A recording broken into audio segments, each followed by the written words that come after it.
సమూయేలు రెండో గ్రంథం 22వ అధ్యాయం 47వ వచనం నుంచి 51వ వచనం వరకు వాక్య భాగాన్ని మార్చి చదువుకుందాం. యెహోవా జీవము గలవాడు, నా ఆశ్రయదుర్గమైన వాడు స్తోత్రార్హుడు, నాకు రక్షణాశ్రయదుర్గమైన దేవుడు మహోన్నతుడగునుగాక.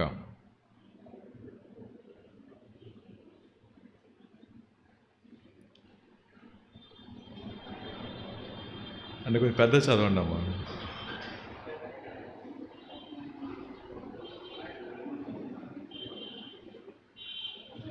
నేను కంటత పెట్టమనలేదండి, కొంచెం గట్టిగా చదవండి, నాకు వినపట్టలేదు.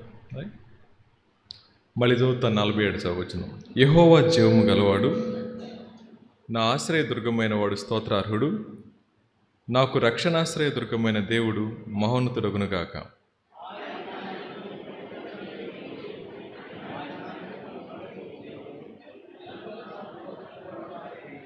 ఆయనే నా శత్రువుల చేతిలో నుండి నన్ను విడిపించును.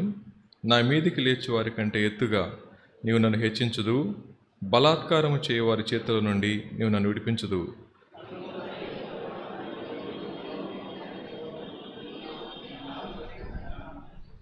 నీవు నియమించిన రాజునకు గొప్ప రక్షణ కలుగు చేయవాడవు. అభిషేకించిన దావీదునకును అతని సంతానమునకును నిత్యము కనికరం చూపువాడు. ప్రార్థన చేసుకుందాం. మమ్మల్ని మిక్కిలిగా ప్రేమించిన మా ప్రియ పరలోకపు తండ్రి, మీ ఘనమైన శ్రేష్టమైన అత్యున్నతమైన నామానికి వేలాది స్తుతులు స్తోత్రాలు చెల్లిస్తా ఉన్నాను ప్రభు. మరి ఒక వారం మొదటి వారాన ప్రభా మీ సన్నిధిలో చేరి మిమ్మల్ని ఆరాధించడానికి మీరిచ్చిన ఈ శ్రేష్టమైన సమయం కొరకే నీకు వందనాలు చెల్లిస్తూ ఉన్నాను. గడిచిన 3 నెలలుగా ప్రభా అనేక పరిస్థితుల మధ్య మమ్మందరినీ కాపాడుతూ భద్రపరుస్తూ వచ్చిన విధానం కొరకే నీకు వందనాలు చెల్లిస్తూ ఉన్నాను. కృప కలిగిన మా తండ్రి, ఈ పునరుద్ధాన దినాన్న ఆత్మతోనూ సత్యంతోనూ మిమ్మల్ని ఆరాధించే భాగ్యాన్ని మా అందరికీ దయచేస్తూ రమ్మని వేడుకుంటున్నాను. వాక్యాన్ని శ్రద్ధగా ఆలకించగలగడానికి కృప చూపించండి. మా అందరి జీవితాల్లో మీరే కార్యం జరిగించమని వేడుకుంటూ, ఆరాధనకు సిద్ధపరచమని, తదుపరి జరగబోయే వర్తమానాలకు తోడు నడిపించమని వేడుకుంటూ, యేసు ప్రభు నామంలో అడిగి వేడుకొని ప్రార్థిస్తున్నాం తండ్రి, ఆమేన్. దావీదు మహారాజు తన జీవిత చివరి సమయంలో ఈ కీర్తన రాస్తా ఉన్నట్లు, ఈ పాట రాస్తా ఉన్నట్లుగా మనకు అర్థమవుతుంది. చదవండి. మొదటి వచనం చదువుదాం. 22 మొదటి వచనం. యెహోవా తను సౌలు చేతి నుండి తన శత్రువులందరి చేతిలో నుండి తప్పించిన దినమున దావీదు ఈ గీత వాక్యములను చెప్పి యెహోవాను స్తోత్రించెను, అతడిట్లనెను అనే మాట. సో దీనిలో మొదటి మాట ఏముందండి అంటే, యెహోవా తను సౌలు చేతిలో నుండి తన శత్రువులందరి చేతిలో నుండి అనే మాట. సౌలుని దావీదు మహారాజు శత్రువుగా చూడట్లేదు, కానీ మిగిలిన వారందరూ శత్రువులు కనబడతా ఉన్నారు. ఆయన తన జీవితంలో చివరి దశలో ఈ మాటలు రాస్తూ ఉన్నప్పుడు, ఈ పాట పాడుకుంటా ఉన్నప్పుడు, ఈ పాటలో రెండు విషయాలు కనపడతా ఉంటాయి. ఒకటి దేవుని విమోచన ప్రక్రియ, రెండోది దేవుని యొక్క నమ్మకత్వం. దేవుని యొక్క విమోచన ప్రక్రియ, దేవుని యొక్క నమ్మకత్వం. దేవుడు ఏ విషయాల్లో దావీదు మహారాజుని విమోచించాడనంటే, మనకి రఫ్గా తెలిసిన కొన్ని విషయాలు ఒకసారి గమనంలో తీసుకొని వస్తాను. ఆయన చిన్నప్పుడు పశువులను మేపుకుంటా ఉన్న సమయంలో సింహం వచ్చింది, అలాగే ఎలుగుబంటి వచ్చింది. సో దేవుడు గొప్ప విడుదల అనుగ్రహించాడు.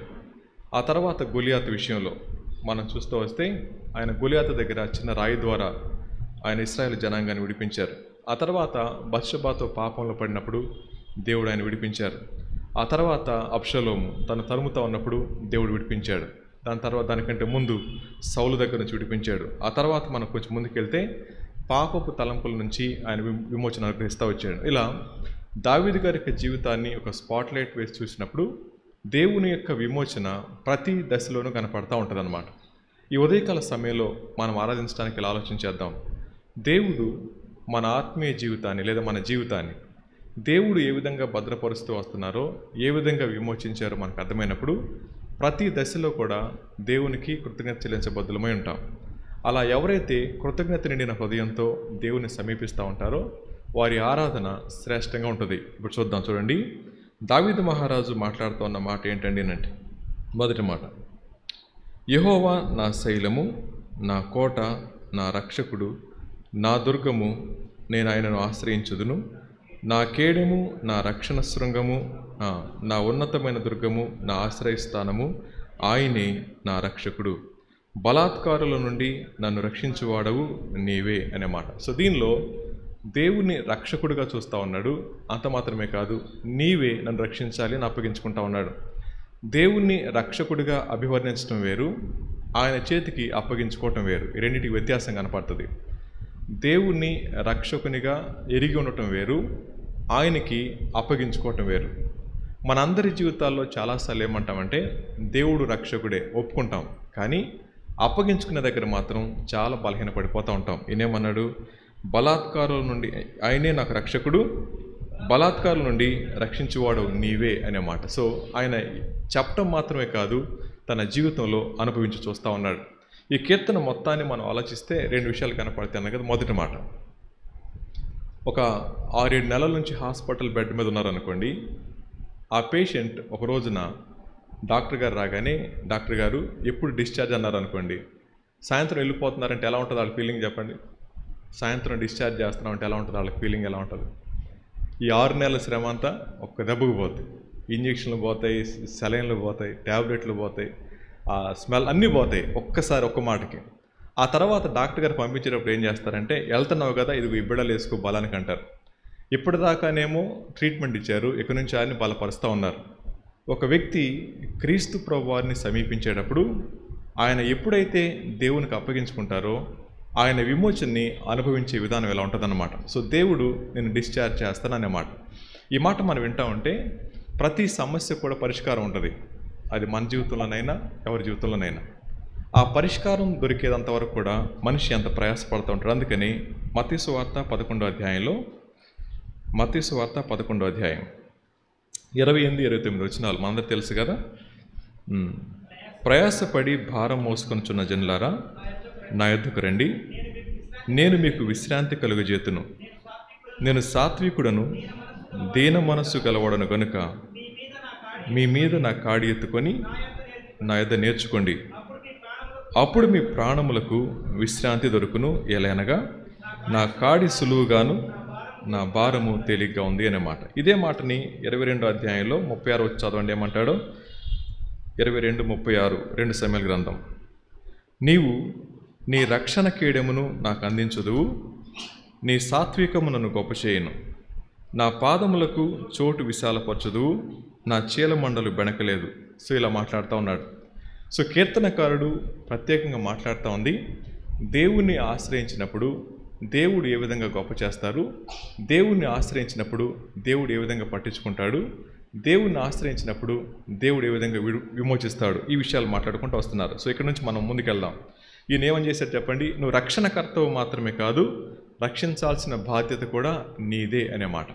ఈ ఉదయకాల సమయంలో దావీదు మహారాజు యొక్క అనుభవం మనదే అయితే మనం ఎక్కడి వరకు సాగిపోతాం?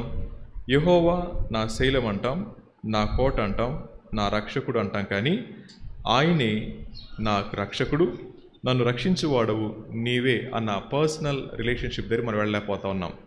ఎవరికైతే దేవునితో వ్యక్తిగతమైన సంబంధం ఉంటుందో వారు దేవుణ్ణి పెదాలకు మాత్రమే కాకుండా వారి జీవితాన్ని కూడా సంపూర్ణంగా అప్పగించుకుంటారు. కొంచెం కిందకు వచ్చేద్దాం. ఆయన అంటాడు, కీర్తనీయుడైన యెహోవాకు నేను మొరపెట్టి తిని, నా శత్రువుల చేతిలో నుండి ఆయన నన్ను రక్షించెను. మృత్యు యొక్క అలలు నన్ను చుట్టుకొనగను, వరద పొర్లు వలె భక్తిహీనులు నా మీదికి వచ్చి నన్ను బెదిరించగను, పాతాళములు నన్ను అరికట్టగను, మరణపు ఊరులు నన్ను ఆవరించగను.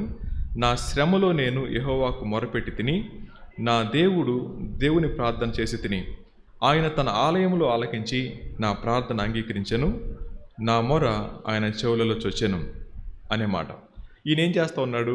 రక్షణ గురించి ఆయనకు అప్పగించుకొని ఆయన ప్రార్థన చేస్తూ ఉన్నాడు. సో ప్రార్థనలో ఆయన అన్నమాట తెలుసా? ప్రభా, నా పరిస్థితి ఎలా ఉంది? మృత్యు వచ్చింది, భక్తిహీనులు వరద వల్ల పొరులుతూ ఉన్నారు, పాతాళ పాశాలను ఉన్నాయి, మరణ పురులను చుట్టుకున్నాయి. అప్పుడు నేను ప్రార్థన చేస్తూ ఉన్నాను అనమాట. మనం శ్రమలో ఉన్నప్పుడు విడిపించేవాడు. 2 లక్షణం ఏంటంటే ఆయన మన ప్రార్థన ఆలకించే దేవుడు అన్నమాట. సో ప్రార్థన ఆలకిస్తూ ఉన్నాడు అన్నప్పుడు మనం చేసే ప్రార్థన అలవాటుగా ఉండకూడదు, ఆచారబద్ధంగా ఉండకూడదు. దేన్ని మనం అనుభవిస్తూ ఉన్నామో దాన్ని ఎక్స్ప్రెస్ చేస్తే దాని నుంచి మనం విడుదల పొందుకుంటాం. అనేక సార్లు మనం దేవునితో వ్యవహరించేటప్పుడు ఏం చేస్తామంటే, మనం అంతరంగంలో పడే వేదన వేరు, దేవునితో ఏమంటామంటే పర్లేదులే ప్రభువా దీన్ని అనుభవిస్తాను అంటాం అనమాట. అక్కడ కూడా ఎంతో కట్టసి చూపిస్తుంటాం దేవుని మీద. మరి బాధ చెప్తే తట్టుకోలేడేమో దేవుడు అన్నట్టుగా. గుర్తుపెట్టుకోండి, మన బాధ చెప్తే వెలవెల్లాడేవాడేం కాదు ఆయన, మనం వెలవెల్లాడేదే చెప్పాలి ఆయనకి. చాలాసార్లు ప్రార్థనలో ఎంత నటిస్తూ ఉంటాము. కాబట్టి సో దేవుని దగ్గర అంత దీనత్వాన్ని ప్రదర్శించాల్సిన పని లేదు. యథార్థంగా ఎవరైతే తన స్థితిని అప్పగించుకుంటారో ఆయన అర్థం చేసుకుంటాడు, అతను విడిపిస్తూ ఉంటాడు. ఈయన చెప్పిన మాట చదవండి ఏమంటాడో, పాతాళ పాశములు నన్ను అరికట్టగను, మరణపు ఊరులు నన్ను ఆవరించగను, పైన వరద పొర్లు వల్లే భక్తిహీనులు నా మీదికి వచ్చి నన్ను బెదిరించగను, మృత్యు యొక్క కలలను చుట్టుకొనగను అనే మాట. సో అన్ని వేసి నుంచి, అన్ని ప్రక్కల నుంచి ఆయనకి బంధకాలు వచ్చేసినాయి. ఇలాంటి పరిస్థితుల మధ్య దేవుణ్ణి ఆహ్వానించడం అనేది ఎంత అద్భుతంగా ఉందో. అప్పుడు దేవుడు ఏ విధంగా ఆన్సర్ ఇచ్చాడు చెప్తా ఉన్నాడు. 8, 9, 10 వచనాలు. అప్పుడు భూమి కంపించి అదిరెను, పరమండలపు పునాదులు వణికెను, ఆయన కోపింపగా అవి కంపించెను. ఆయన నాసికారంధ్రంలో నుండి పొగ పుట్టెను, ఆయన నోట నుండి అగ్ని వచ్చి దహించెను. నిప్పు కణములను రాజబెట్టెదవు, మేఘములను వంచి ఆయన వచ్చెను. ఆయన పాదముల క్రింద గాఢాంధకారము కమ్మి ఉండెను. కెరువు మీద ఆయన ఎక్కి ఆయన ఎగిరి వచ్చెను. గాలి రెక్కల మీద ప్రత్యక్షమాయను. గుడారము వలె అంధకారము తన చుట్టూ వ్యాపింపజేసెను. నీటి మబ్బుల సముదాయములను, ఆకాశపు దట్ట మేఘములను వ్యాపింపచేసెను. ఆయన సన్నిధి కాంతిలో నుండి నిప్పు కణములు పుట్టెను.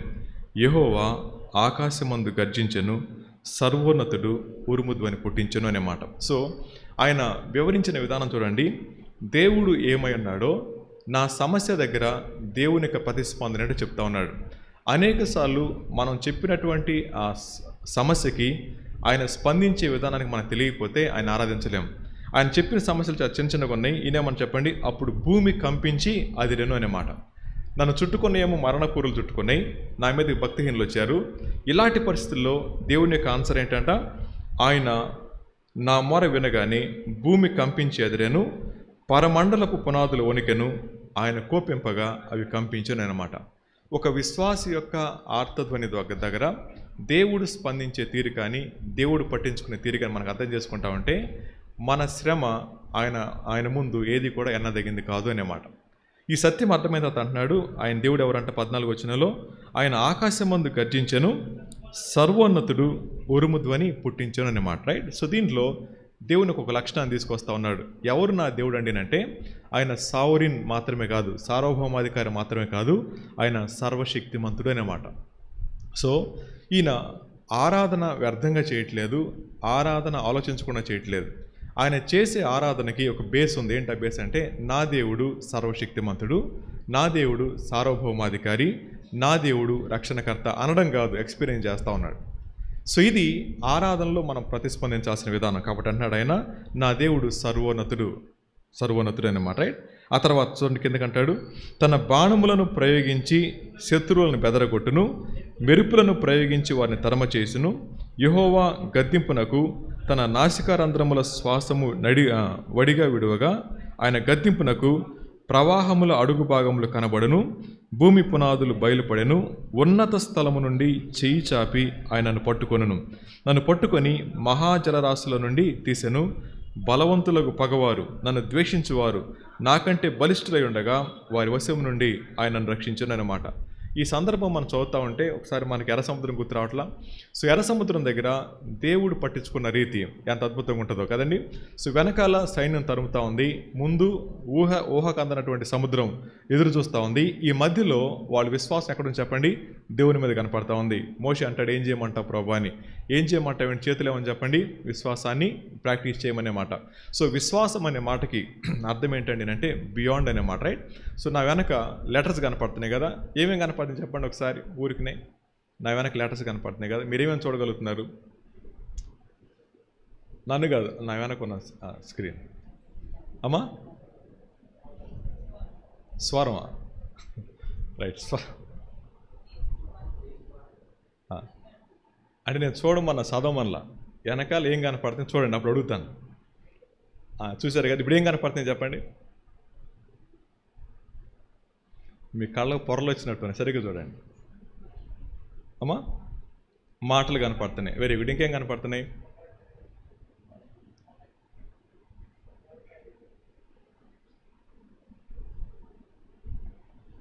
రమణానికి చెప్పి కళ్ళద్దాలు పరీక్ష చేయించాలి మీకు కింద. చెప్పండి, ఏం కనపడుతున్నాయి? ఇంకేం చూడలేకపోతున్నారా? ఫ్రీ మెడికల్ క్యాంప్ పెట్టాల్సిందే. సరే, రంగులు కనపడుతున్నాయా? కనపడి. అక్షరాలు కనపడినాయా? కనపడి. అక్షరాలు చెక్కినోడు కనపడ్డాడు ఏమన్నా? అక్షరాలు చెక్కినోళ్ళు అక్షరాలు డిజైన్ చేస్తూ ఉన్నప్పుడు ఆ సిస్టమ్ ముందు కూర్చొని టైప్ చేస్తారు కదా అక్షరాల్ని, వాళ్ళ మైండ్ కనపడింది మీకు ఏమన్నా? డిజైనర్ కనపడ్డా? కనపడలేదు కదా. ఇంకొంచెం ముందుకు వెళ్దాం. అలా పెట్టాలని ఆలోచన వాళ్ళకి వచ్చింది, ఇక్కడ ఒక లెటర్ పెడదామని. ఎవరు కనపడ్డారా? ఎవరు కనపడ్డారు కదా. విశ్వాసం అంటే అదంట, బియాండ్, వెనక్కి చూడగలగడం. అలా చూడగలిగినప్పుడు దేవుని మీద అనుకునే విధానం మారిపోద్ది. మనం ఏం చేస్తామంటే కళ్ళ ముందు ఉన్నదే కనపడతా ఉంటుంది అనమాట, రైట్? సో సమస్యను చూసేవాడు దాని వెనకున్న సొల్యూషన్ చూడలేడు. ఎప్పుడైతే సొల్యూషన్ చూస్తామో సమస్య పెద్ద కనిపిస్తుంది అనమాట. ఇప్పుడు దావీదు గారు ఏం చూస్తూ ఉన్నాడు? నా దేవుడు ఎవరండి అంటే సొల్యూషన్, నా దేవుడు సొల్యూషన్. సో నేను సమస్య మీద మనసు పెట్టినప్పుడు సొల్యూషన్ నాకు అర్థం కాదు, కానీ గుర్తుపెట్టుకోండి, ఎప్పుడైతే దాని వెనక ఎంత వర్క్ జరుగుతుంటుందో కదా. అందుకని దేవుడు అనవసరంగా తన బిడ్డల జీవితాల్లో అనుమతించడు, అనవసరంగా తీసేయడు ఆయన. ఒకవేళ ఆయన తీసేసాడండి అని అంటే అది మన క్షేమకరం కాకపోతేనే తీసేస్తాడు. ఒకసారి ఒక ఆవిడ, చైనా సామెత ఇది, ఒక తత్వవేత్త దగ్గరికి వచ్చి ఇలా అందంట, అయ్యా నాకు బాగా శ్రమలు ఉన్నాయి, నన్ను ఏం చేయమంటావు అందంట. ఆయన అన్నాడంట, ప్రతి ఇంటికి వెళ్ళి బాధలేని ఇల్లేదో విని, ఒకవేళ బాధ లేకపోతే కొన్ని ఆవాల చేతులు వేసుకుని తీసుకురానంట ఆవాలు. అలా అని చెప్పి ప్రతి ఇంటికి తిరిగిందంట. ఒకళ్ళు కూడా ఆవాలు వేయట్లేదంట. అంటే ఏం చెప్పండి? ఒకళ్ళు కూడా ఆవాల చేతులు వేయట్లేదంట. అంటే బాధ లేని ఇల్లు లేదు అన్నమాట. అంటే ఎవరి తగ్గట్టుగా వారికి శ్రమలు ఉన్నాయి. కానీ గుర్తుపెట్టుకుందాం, బియాండ్ చూడటం అంటే నేను అతీతులను కాదు అన్నమాట. శ్రమకు బాధకి ఎవరు అతీతులం కాదు. దేవుడు అనుమతించారండి అంటే దాని వెనక ఆయన ఆలోచన వేరు. నేను ఇప్పుడు ఆ బోర్డు చూస్తూ కూర్చుంటే నాకు బోరు కొడుతుంది. బోర్డు వెనక చూసాను అనుకోండి, కొత్తగా అనిపిస్తుంటుంది అనమాట, ఇంతవరకు జరుగుతుంది దీని వెనకాలన్నమాట. సో దేవుడు ఒక శ్రమను తన బిడ్డల జీవితంలో అనుమతిస్తూ ఉన్నప్పుడు దాని వెనక ఆయన దాచి ఉంచిన మేలు గొప్పది అన్నమాట. సింహాన్ని ఎలుగుబంటిని పంపించకపోతే గొలియాతు అర్థం కాడు ఈయనకి. గొలియాతును చంపకపోతే సౌలు దగ్గర అర్థం కాడు. సౌలు అర్థం కాకపోతే అబ్షాలోం అర్థం కాడు. అబ్షాలోం అర్థం కాకపోతే తిరుగుబాటు ప్రజలు అర్థం కాదు. ఇవన్నీ అర్థం కాకపోతే దావీదు సింహాసనం నుంచి ప్రభురాడు. అలాగే మన విశ్వాస జీవితంలో మనం ఎదిగే కొద్దీ వచ్చే ప్రతి శ్రమ వెనక దాని ముందు ఇంకా ఒక మెట్టు ఎక్కుతున్నామే కానీ దిగట్లేదు అనే విషయం గుర్తుపెట్టుకోవాలి. దావీదు మహారాజు చివరికి చెప్తా ఉన్నాడు, నా దేవుడు ఏమైనా తెలుసా అండి? సర్వాధికారి, సర్వోన్నతుడు, ఆయన ఇలా మాట్లాడుతూ ఉన్నాడు అన్నమాట, రైట్? తర్వాత ఏమంటాడు ఆయన 16 వచనంలో, 18వ వచనం, బలవంతులకు పగవారు నన్ను ద్వేషించువారు నాకంటే బలిష్ఠులై ఉండగా వారి వశము నుండి నన్ను రక్షించును అన్నమాట. పక్క 4వ వచనం చదవండి, ఏమంటుందో? 5వ వచనం చదవండి. 18వ వచనం పక్కన 5వ వచనం ఉంది కదా, మృత్యువు యొక్క అలలు నన్ను చుట్టుకొనగను, వరద వలె పొర్లు భక్తిహీనులు నా మీదకి వచ్చి నన్ను బెదిరించగను అనే మాట కదా. ఇప్పుడు 19వ వచనం చదవండి. 18వ వచనం, బలవంతులకు పగవారు నన్ను ద్వేషించువారు నాకంటే బలిష్ఠులై ఉండగా వారి వశము నుండి రక్షించును అన్నమాట. ఇక్కడ సమస్య అక్కడ పరిష్కారం. సో దేవుడు తన బిడ్డల జీవితాల్లో ఇన్వాల్వ్ అయ్యే విధానం ఎలా ఉంటుందన్నమాట. అలా అర్థం చేసుకుంటే దేవుణ్ణి ఏమని ఆరాధిస్తాను చెప్పండి? దేవా, నువ్వు సర్వశక్తుడు మంతుడు మాత్రమే కాదు, నా సమస్తాన్ని ఎరిగి నాకు సరి అయిన సమయంలో సమాధానం ఇచ్చే గొప్ప దేవుడు అని ఆరాధించగలుగుతాం. కొంచెం కిందకు వచ్చేద్దాం.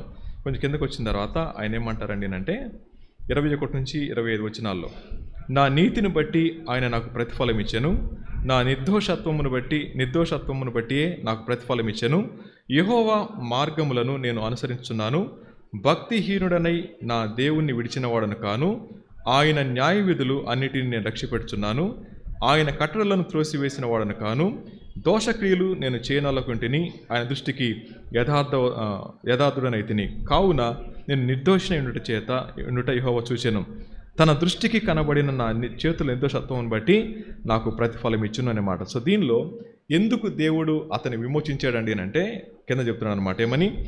దయగల వారి ఎడల నువ్వు దయ చూపించువాడవు, యథార్థవంతుల ఎడల నువ్వు యథార్థం ఉండువు, సద్భావం గల వారి ఎడల నువ్వు సద్భావం చూపుదువు, మూర్ఖుల ఎడల వికటముగా ఉందువు, శ్రమపడు వారిని రక్షించదవు, గర్విష్ఠులకు విరోధి అయి వారిని అణిచివేసేదవు. యెహోవా, నీవు నాకు దీపమై ఉన్నావు, యెహోవా చీకటిని నాకు వెలుగుగా చేయును, నీ సహాయము చేత నేను సైన్యములను జయింతును, నా దేవుని సహాయం వలన నేను ప్రాకారములను దాటుదును. దేవుడు యథార్థవంతుడు, యెహోవా వాక్కు నిర్మలం అనే మాట. రైట్, మూడో మాట చెప్తున్నాడు, దేవుడు యథార్థవంతుడు, యెహోవా వాక్కు నిర్మలం అనే మాట. రైట్, యథార్థతకి అర్థం ఏంటండి అంటే లోపల భయం ఉండాలి, బయట జీవితం ఉండాలి. ఇది యథార్థత అంటే, యథార్థమైన ప్రవర్తన అంటే. అంతరంగంలో దేవుని పట్ల భయం ఉండి బయట ఆ భయానికి తగ్గ బ్రతుకుంటే దాన్ని యథార్థమైన ప్రవర్తన అంటారు. అంతరంగంలో ఎవరికైతే దేవుని పట్ల భయం ఉండదో వారి ప్రవర్తన కూడా దారుణంగా ఉంటుంది. అందుకని ఏమాట చెప్పండి, యెహోవా వాక్కు నిర్మలం అనే మాట. ఒక విశ్వాసి ఎప్పుడైతే వాక్యానికి తన హృదయంలో స్థానమిస్తాడో, తన వాక్యం హృదయం నిండి ఉంటుందో, వాక్యం నిండి ఉంటుందో ఆ వ్యక్తి భయపడతాడు. వాక్యానికి భయపడేవాడు తప్పకుండా జీవిస్తాడనమాట. సో మన జీవితాలు గుర్తుపెట్టుకోవాల్సింది ఆయన వాక్యం యొక్క మాధుర్యం కానీ, ఆయన వాక్యం యొక్క యథార్థత కానీ మనకు అర్థమైతే వాక్యాన్ని ఇప్పుడు పక్కన పెట్టేవాళ్ళం కాదు. ఇప్పుడు చూడండి, వాక్యమే దేవుడై ఉండేను అన్నమాట. సో మీ చేతిలో ఉన్న బైబిల్ ఏమంటారు చెప్పండి? దేవుని యొక్క మాట అంటారా, దేవుడి అంటారా? అవునా? రాత్రిపూట ఏమో గుండెల మీదకి వస్తుంది కాబట్టి అప్పుడు దేవుడు, వెళ్ళేటప్పుడు పర్సులో ఉంటాడు కాబట్టి అప్పుడు రక్షకుడు, ఆ తర్వాత అవసరమైనప్పుడు తీసి గబ్బుకుంటాం, మధ్యలో తీసి చదువుకుంటాం కాబట్టి అప్పుడు ఆపత్కాలంలో ఆదుకుని ఆపత్ బాంధవుడు అనుకుంటారు. కాదు, ఆయన దేవుడు, ఆయన ఎల్లప్పుడూ మనతో ఉండేవాడు. కాబట్టి వాక్యమే దేవుడు అన్నమాట మనకు అర్థమైతే వాక్యం నాతో మాట్లాడుతున్నప్పుడు ఎవరి మాటకు తీసుకోవాలా? దేవుడు నాతో మాట్లాడుతున్న మాటకు తీసుకోవాలి. మరి మనకెందుకు నిద్ర వస్తుంది? ఎందుకు నిద్ర వస్తుంది అంటారు? వాక్యాన్ని వింటున్నప్పుడు ఏ దృక్పథంతో మనం వింటున్నాం? వెంకటరత్నం అనాలి, అది రాజేష్ అనాలి, అది మొల్లరని, అలా కాదు. వాక్యం దేవుడు నాతో మాట్లాడుతున్నప్పుడు అలర్ట్గా ఉండాలి. సో ఇప్పుడు ఏమన్నారు చెప్పండి? దేవుడు యథార్థవంతుడు, యెహోవా వాక్కు నిర్మలమైన మాట. సో యథార్థత అనే మన మాట వింటా ఉన్నప్పుడు ఎప్పుడు వాక్యం హృదయంలోనికి వస్తుందో అప్పుడు ఏం జరుగుతుందో చూద్దాం రండి. రోమీయులకు రాసిన పత్రిక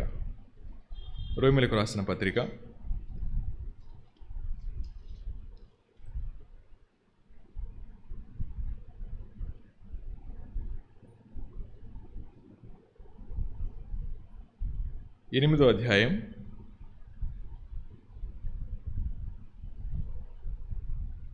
9-10 వచనాలు చదువుకుందాం. దేవుని ఆత్మ మీలో నివసించునెడల మీరు ఆత్మ స్వభావం గలవారే కానీ శరీర స్వభావం కలవారు కారు. కాడు. మీ శరీరము పాప విషయమై మృతమైనది కానీ మీ ఆత్మ నీతి విషయమై జీవం కలిగి ఉన్నది. మృతులలో నుండి లేపిన యేసును లేపిన వాని ఆత్మ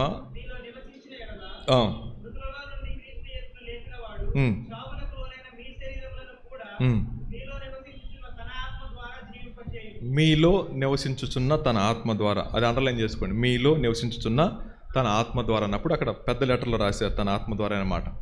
ఏ దినాన్న ఒక వ్యక్తి యేసుక్రీస్తు ప్రభు వారి యొక్క సువార్త విని ఆయన లోపలికి ఆహ్వానిస్తారో ఆ క్షణాన్న పరిశుద్ధాత్మ దేవుడు ఆ వ్యక్తి యొక్క అంతరంగంలో వసిస్తూ ఉన్నారు. ఇది బైబిల్ చెప్పే మాట. అర్థమవుతుంది మాట. ఏ దినాన్న నేను పాపిని నన్ను క్షమించమని అడిగి యథార్థంగా పశ్చాత్తాపడి పాపాలు విడిచిపెట్టామో ఆ క్షణాన్న నా లోపల ఎవరు ఉంటారు? ఈ వాక్యానుసారంగా మీలో నివసించుచున్న తన ఆత్మ ద్వారా అనే మాట. ఇది మనం అండర్లైన్ చేసుకోవాల్సింది. దీని యొక్క సూపర్విజన్ కిందకి వెళ్ళినప్పుడు, దాని యొక్క పర్యవేక్షణ కిందకి మనం వెళ్ళినప్పుడు మన జీవితం జీవించే విధానం వేరుగుంటుంది.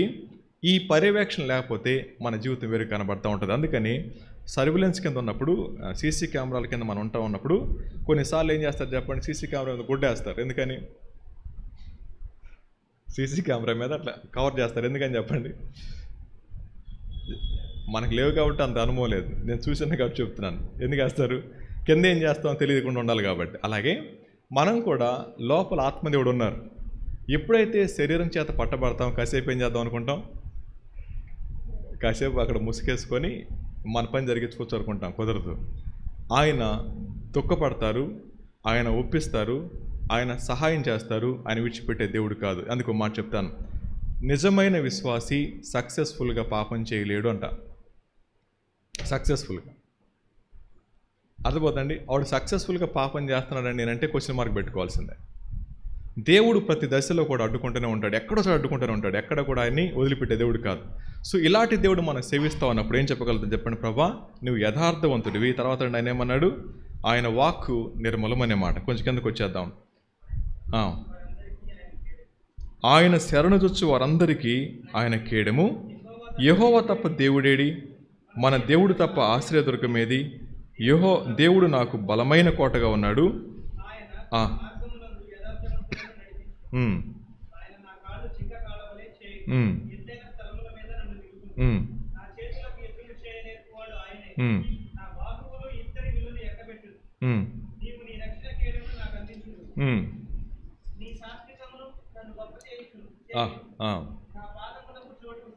చాలు.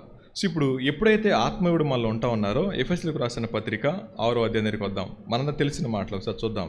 ఎఫెసీయులకు రాసిన పత్రిక 6వ అధ్యాయంలో 10వ వచనం చదువుకుందాం. 6:10 అక్కడ రాసిన మాట ఏంటో చూద్దాం. తుదకు ప్రభు యొక్క మహాశక్తిని బట్టి ఆయన యందుండి బలవంతులయుండు అనే మాట. ఆయన యందుండి అనే మాట, తుదకు మహాశక్తిని బట్టి అనే మాట. సో ఎప్పుడైతే మన లోపల ఇన్డ్వెల్లింగ్ పవర్ ఏదైతే మనకు ఉంటుందో, పునరుద్ధాన శక్తి ఉంటుందో, దాని మీద ఆనుకున్నప్పుడు మనం ధైర్యంగా ముందుకెళ్ళగలుగుతాం, ఆరాధించగలుగుతూ ఉంటాం. సో ఎవరైతే ఆయన శక్తి మీద ఆనుకోకుండా ఉంటారో వారు ఎల్లప్పుడూ కూడా బలహీనులై లోకం యొక్క పాఠాల వైపు ఎడవబడతా ఉంటారు. కాబట్టి నిజమైన ఆరాధకుడు ఎప్పుడు కూడా దేవుని యొక్క శక్తి మీద ఆధారపడి ఉంటాడు. అందుకని ఎఫెసీయులకు రాసిన పత్రిక అంటాడు తుదకు అనే మాట. పై వచనాల్లో చాలా విషయాలు చెప్తా అంటాడు. తుదకు ప్రభు యొక్క మహాశక్తిని బట్టి ఆయన యందుండి బలవంతులై ఉండండి అనే మాట. ఇక్కడేమన్నాడు ఈయన? ఇదే అధ్యాయంలో 22 ఏమంటున్నాడు చెప్పండి? నా బాహుల ఎత్తడి విల్లును ఎక్కుపెట్టును, నీవు నీ రక్షణ కేడము నాకు అందించదు అనే మాట చెప్తూ తర్వాత ఏమంటాడు ఆయన ఇక్కడ? నీ సాత్వికము నన్ను గొప్ప చేయును, నా పాదములకు చోటు నీళ్ళు విశాలపరచుదువు, నా చీల మండలి పెనకలేదు అనే మాట చెప్తా ఉన్నాడు. సో దేవుని మీద ఆనుకుంటా ఉన్నప్పుడు ఆయనకు వచ్చినటువంటి లాభం ఏంటో చెప్తా ఉన్నాడు. తర్వాత ఏమంటాడు? నా శత్రువులను తరిమి నాశనం చేయదు, వారిని నశింపచేయ వరకు నేను తిరుగను, నేను వారిని మృంగివేయుదును, వారిని తుత్తునీలుగా కొట్టుదును, వారు నా పాదముల క్రింద పడి లేవకిందురు. యుద్ధమునకు బలము నీవు నన్ను ధరింపచేయదువు, నా మీదికి లేచిన వారిని నీవు అణచివేయదు అని చెప్తూ ఇప్పుడు అంటున్నాడు అనమాట. దేవుణ్ణి ఎలా ఆరాధిస్తున్నాడో చెప్తున్నాడు అనమాట. 41 నుంచి కాదు 47 నుంచి. ఎందుకో తెలుసా? యెహోవా జీవము గలవాడు, నా ఆశ్రయ దుర్గమైన వాడు స్తోత్రార్హుడు, నాకు రక్షణాశ్రయ దుర్గమైన దేవుడు మహోన్నతుడగునుగాక, ఆయన నా నిమిత్తం ప్రతిదండన చేయ దేవుడు అనే మాట. సో ఈ 47 వచనాన్ని 48 వచనాన్ని పక్కన పెట్టుకుంటున్నప్పుడు ఆయన ఎవరు అంటున్నాడు? యెహోవా జీవం కలిగిన వాడు. ఇప్పుడు ఎన్ని మాటలు చెప్పాడు చెప్పండి? మొదట రక్షకుడు అన్నాడు, రక్షించేవాడు ఆయన అన్నాడు, తర్వాత నా ప్రార్థనని జవాబిచ్చేవాడు అన్నాడు, తర్వాత సర్వోన్నతుడు, తర్వాత యథార్థవంతుడు అన్నాడు, ఆ తర్వాత ఇక్కడికి వచ్చినప్పుడు ఏమంటున్నాడు? ఆయన జీవం కలిగినటువంటి వాడు, తర్వాత నా ఆశ్రయ దుర్గమైన వాడు స్తోత్రార్హుడు, అంటే స్తోత్రానికి ఆయన మాత్రమే అర్హుడు అని చెప్పి అంటా ఉన్నాడు. సో యెహోవా జీవము కలిగిన వాడు అనే మాట మనం అనేకసార్లు వింటాం, కానీ దాన్ని అనుభవించడంలో అనేకసార్లు ఫెయిల్ అవుతూ ఉంటాం. సో మాట చెప్పడం సులువు, కానీ అనుభవించడం అనేది చాలా కష్టం అనుకుంటాం. కానీ ఎవరైతే ఆయన జీవం కలిగిన వాడనే మాట వింటారు కాదు అనుభవిస్తారో వారెన్నడూ కూడా ఆరాధన నుంచి పక్కెళ్ళిపోలేరు. ఎందుకంటే అంటే దేవుడు మనకి ఎంత దూరంలో ఉంటాడంట? చేయి చాపితే అంత దూరం ఉంటాడంట ఆయన. అంతకుముందు మనం ఎలా అనుకున్నాం కదా, మన శ్వాస చేతికి తగిలేంత దూరంలో అన్నమాట. సో శ్వాస చేతికి తగిలేంత దూరంలో ఉన్నప్పుడు ఎందుకు కలవరపడాలా, ఎందుకు కంగారు పడాలా? ఈయన అంటున్నాడు యెహోవా జీవం కలిగిన వాడు, నా ఆశ్రయ దుర్గమైన వాడు స్తోత్రార్హుడైన మాట. రైట్? సో మన జీవితాల్లో అనేక సార్లు ఆయన జీవం కలిగిన వాడి మాట వింటాం, కానీ ఆయన్ని స్తుతించలేకపోవడం గల కారణం ఏంటంటే అనుభవించలేకపోవడమే. ఎవరైతే అనుభవిస్తారో వారు స్తుతిస్తారు, ఎవరైతే మాట మాత్రమే పలుకుతారో దాన్ని స్తుతించలేరు. ఇదేమన్నాడు? యెహోవా జీవం కలిగిన వాడు, నా ఆశ్రయ దుర్గమైన వాడు స్తోత్రార్హుడు అనే మాట. రైట్? సో ఇప్పుడు మన జీవితంలో ఆలోచిద్దాం. దేవుణ్ణి మనం వెంబడిస్తా ఉన్న ప్రక్రియలో భాగంగా అనేక సార్లు ఆయన సాన్నిహిత్యాన్ని కోల్పోయినప్పుడు మనకు వచ్చే ఫీలింగ్ అంటే తెలుసా అండి? నేను ఒంటరిని అనే మాట. సో ఒంటరిని అనే ఫీలింగ్ వచ్చినప్పుడు ఎంతగా కృంగిపోతూ ఉంటామో. అయితే ఒక మాట చెప్తాను, దేవుడు ఆ ఒంటరి జీవితాల్లో ఇన్వాల్వ్ అయితే ఎలా ఉంటుందో ఒక మాట చెప్పమంటారా? గతంలో మనం మాట్లాడుకున్నట్టుగానే చెప్తాను. మనోహ గారి యొక్క భార్య పేరు ఏంటి చెప్పండి? మనోహ గారి యొక్క భార్య పేరు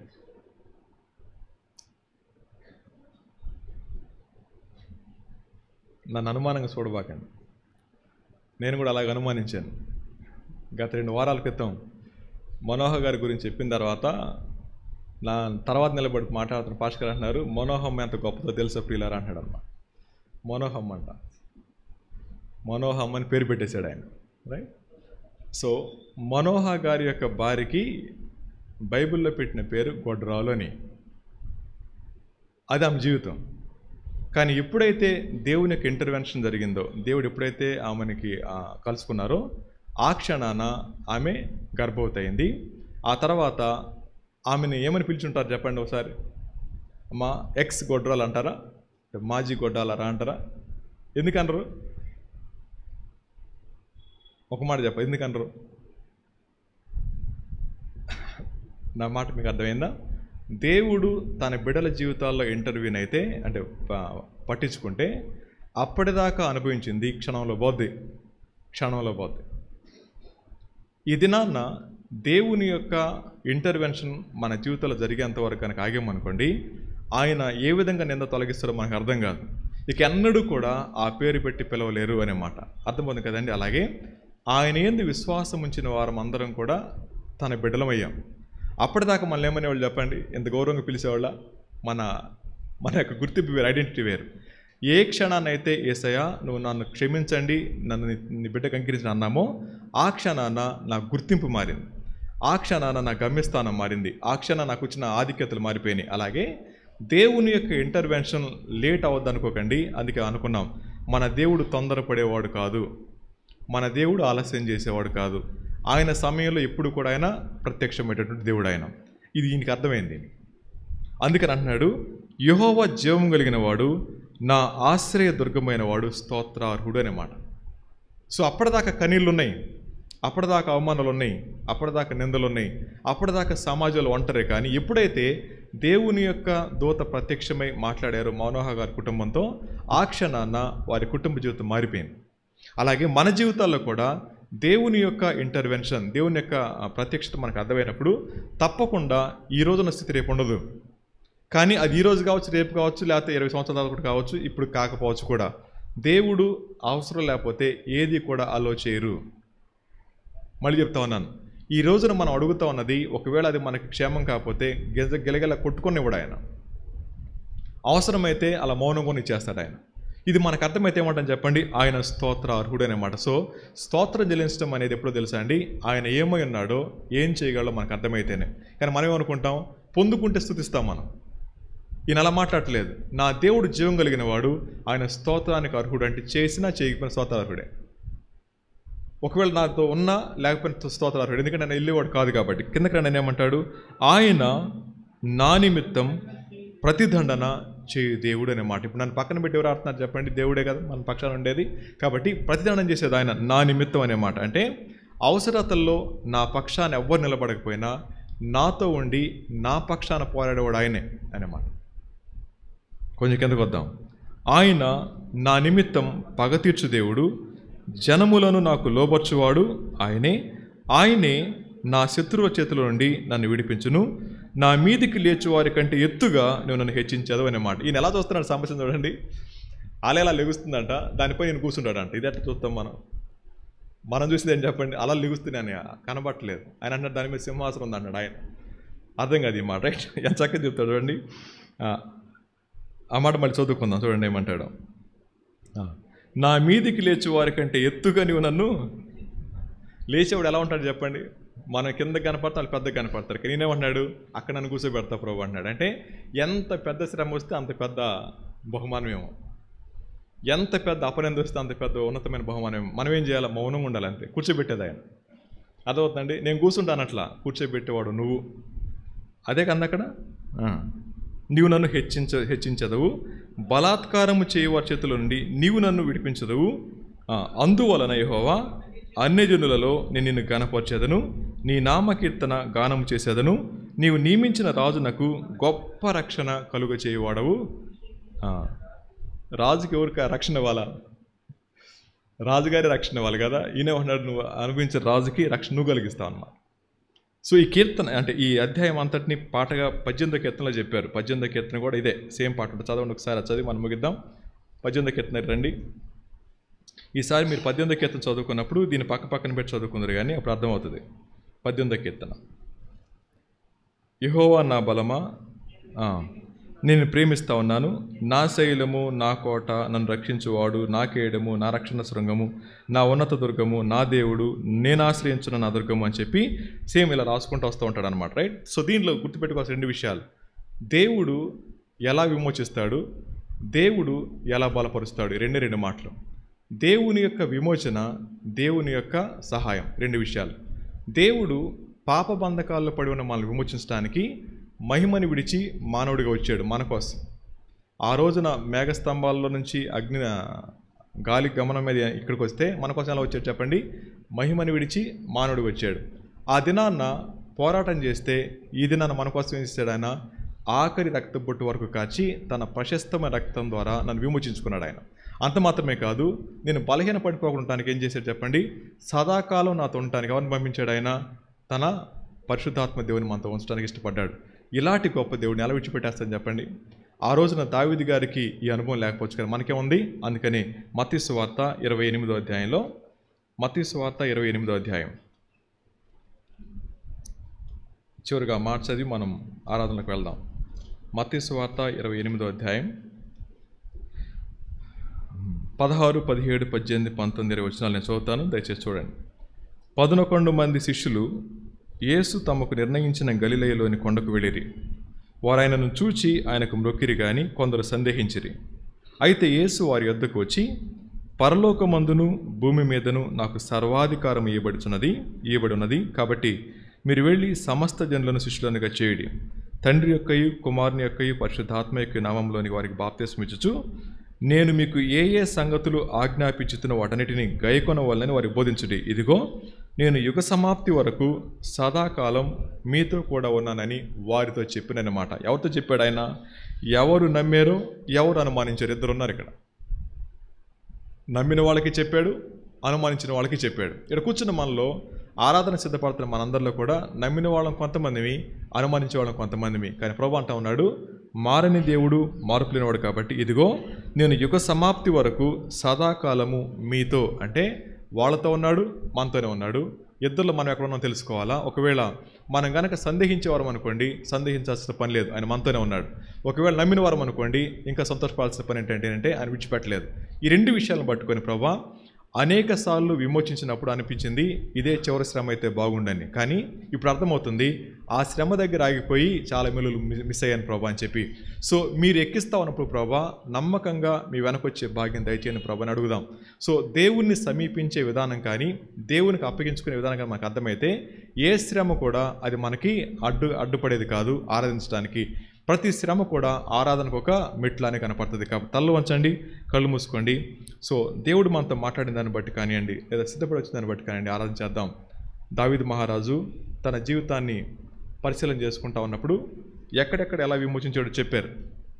సో మనం కూడా ఆలోచిద్దాం, ఎటువంటి పరిస్థితి నుంచి మన దేవుడు విమోచించాడో, అలా విమోచించిన దేవుడు ఎలా బలపరుస్తున్నారో, బలపరిచిన దేవుడు ఏ విధంగా ఆరాధనకు అర్హుడో ఆరాధిస్తూ ఆలోచిస్తూ ఆరాధన చేద్దాం.